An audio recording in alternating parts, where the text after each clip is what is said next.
सनाम को जोहार जय मसीह। तेहिंगा वीडियो रे अब बाडाया जे जीसु मसीह क्रूस काट रे ओकोय अकाले दे नुआ सरी कना जे जीसु मसीह गोय रे जिहुदी और रोमी सरकार रोल ताहे कना।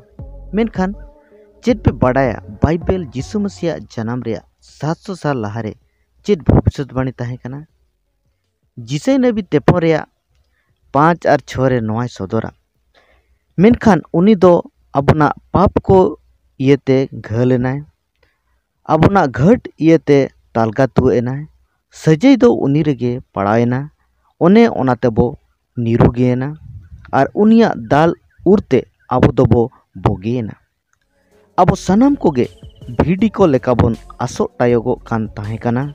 मीट के मीट होड़ अपन अपिन होरते बन मोहडा कान ताहे कना और प्रभु दो उनी रेगे लादे केदा।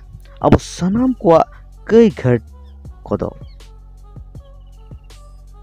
नोंडे बन नेल दाड़ेया कना जे अबुआ बेधरम अपराध लगी जीसु मसीह क्रूस काट रे लगा तुआ होचोयना।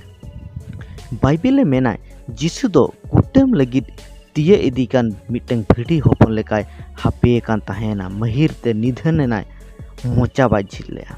नोआ सनामा कोई सहा किया अब सनाम मनवा को कई लगी थे क्रूस काट चेतान खोदा बेधरम होड़ को लगी इके कोई किया। जिसे नबी तेपन रे 12 रे ओल अकना ओना इयते इंग दो नापड़ा को तुलु इंग बखराया और उनी दो दाड़ियाना को तुलु लूटे हटिंग किया। एनते उनी दो गुजु हबी आजा जीवी आलाय के तया और घट को तुलु ये लेखा मिट एना। एन रेहो उनी दो अडी होड़ को कई गो केदाय एन रेहो उनी दो अडी होड़ को कई गो केदा।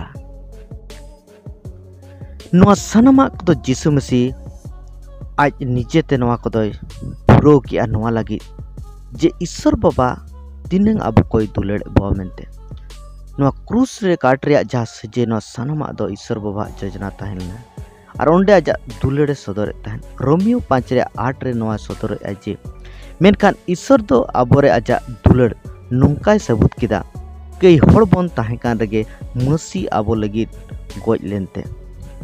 जीसु मसीह गुजुक दो मिटेंग अब सनाम को लगी अड़ी मारांग भाग्याना विषय और ओना खातिर तेगे नोडे बाइबल साफा सड़ा लगी लैया जे जीसु मसीह दो आबो लगी रे गोज लेना मेनते।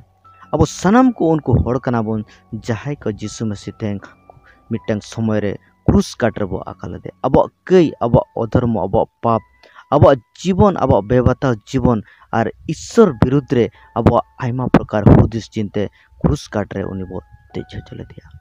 मेनखान प्रभु ओना सनाम को जा दुलड़ खातिर ते अब सनाम को इके के बॉय और अज एका पुथोपन जीसु मसीह अब जगह रे अब बदलते उनी अजा ठेन जतो सजई लादे किया जेमन अब बांचाओ।